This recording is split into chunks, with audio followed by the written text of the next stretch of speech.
तुम्ही किती वेळेवर आले ना। आता या गोड बातमी बरोबर काहीतरी गोड खाऊ घाल ना, मग मी माझ्या घरी जाईल। अगं हो हो करू ना काहीतरी गोड, पण माझं बोलणं तर पूर्ण होऊ दे। तर असं आहे की गुरुजींचं म्हणणं आहे हे लग्न येत्या 4 दिवसात व्हायला हवं। 4 दिवस?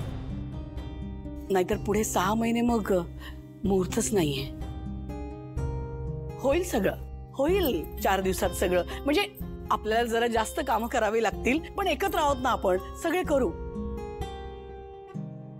संतोष हे बघ ना, कपड्यांची खरेदी आहे संतोष, दागिने खरेदी करायचे आहेत, पत्रिका छापायच्या आहेत। आणि आई मी तुला हेच विचारणार होतो की आता एवढ्या 4 दिवसात तुम्ही पैशांची व्यवस्था कशी करणार आहे? नाही म्हणजे ऑलरेडी माझी तंगी चालू आहे, मग त्यात मला घर खर्च पण द्यावा लागतो आणि माझेही खर्च आहेत। काय सांगू तुम्हाला, त्या मॅनेजरला मी सांगितलं ना पगार वाढ कर, तर तो म्हणतो की विष पिन म्हणून। आता जर लोन मागितलं तर म्हणेल नोकरी सोड म्हणून। अरे बापरे, नाही नाही नाही आई, अगं खरंच मला खरंच काही मदत नाही करता येणार। सॉरी आई, सॉरी बाबा, खरंच सॉरी। मला पैसे द्यायचे आहेत पण नाही देता येणार, तुम्हाला कळतंय ना। आपल्याला 2 मुलं आहेत, हरीश संतोष, ते बहिणीच्या लग्नाला मदत करणार नाहीत का?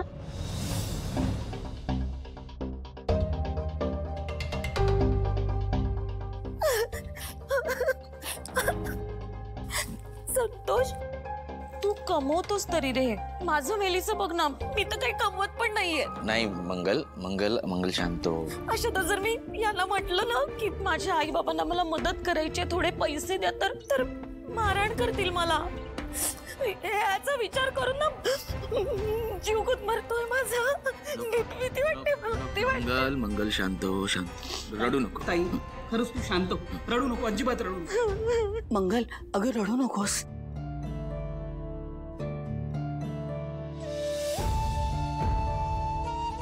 आई तुला तर माहिती आहे मी कमवत सुद्धा नाही, पण मी खरंच सांगतो, मी जर कमावता असतो ना तर सगळी जबाबदारी मीच घेतली असती।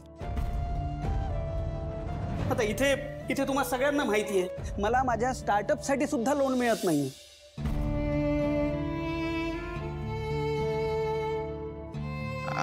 आई मी काय म्हणतो, तसंही त्यांना असं धूमधडाक्यात लग्न करायचं नाहीच आहे ना, मग टेन्शन कशाला घ्यायचं?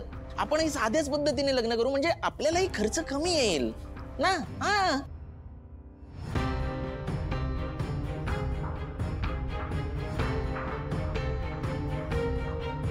बाबा मी देईन तुम्हाला पैसे।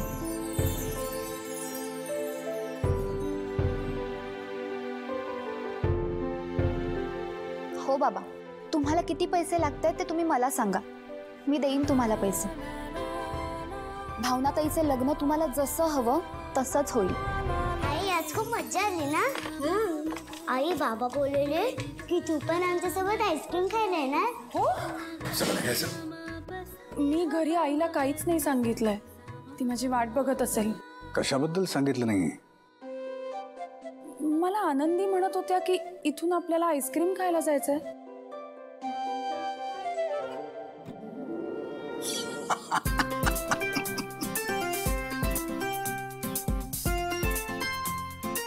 मगाशी माझी फजिती करत होती, आता तुमची करतीये। आनंदी बाबा मला भावनाई बरोबर माझं फेवरेट आईस्क्रीम खायचंय। चला ना प्लीज भावनाई, प्लीज। हो चालेल, मी माझी पर्स घेऊन येते। ड्रायव्हर घेऊन येईल।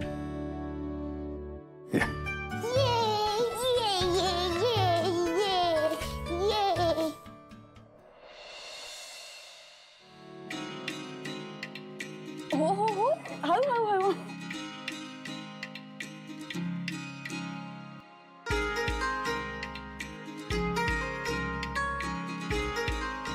बाबा मला माझी फेवरेट आईस्क्रीम पाहिजे। हो का? अगं त्यासाठीच तर आलोय आपण, पण त्यासाठी तुला काय करावं लागेल माहितीये? मग तुला स्वतः जावं लागेल तिकडे, त्या काउंटरवर तो माणूस दिसतोय ना, तुझ्या फेवरेट आईस्क्रीमची ऑर्डर द्यावी लागेल, एक तुझ्यासाठी आणि एक तुझ्या भावनाईसाठी सुद्धा। आणि मला खात्री आहे तुला आवडणार आईस्क्रीम तुझ्या भावनाईला सुद्धा नक्की आवडेल। तुम्ही बसा। आपण एकटी ती करेक्ट ऑर्डर दिली बघाच। हा बाळा. 2 आल्मंड चॉकलेट आईस्क्रीम.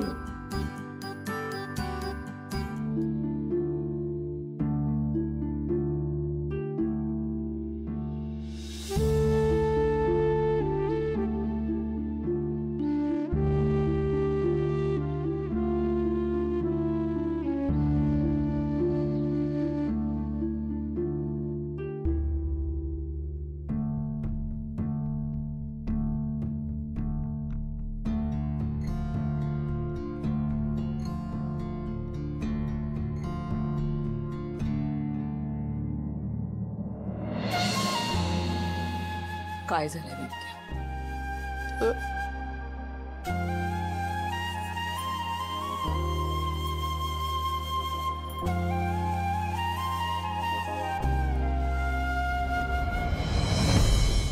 तुला ऐकू येत नसलं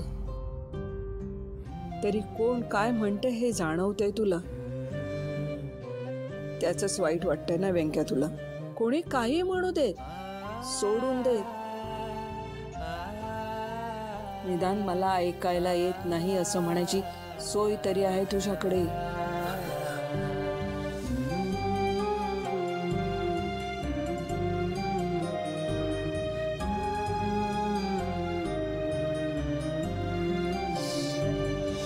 आज आपल्याकडे अशी परिस्थिती आहे, देवाने ज्याला तोंड दिलं नाही तो शहाणा.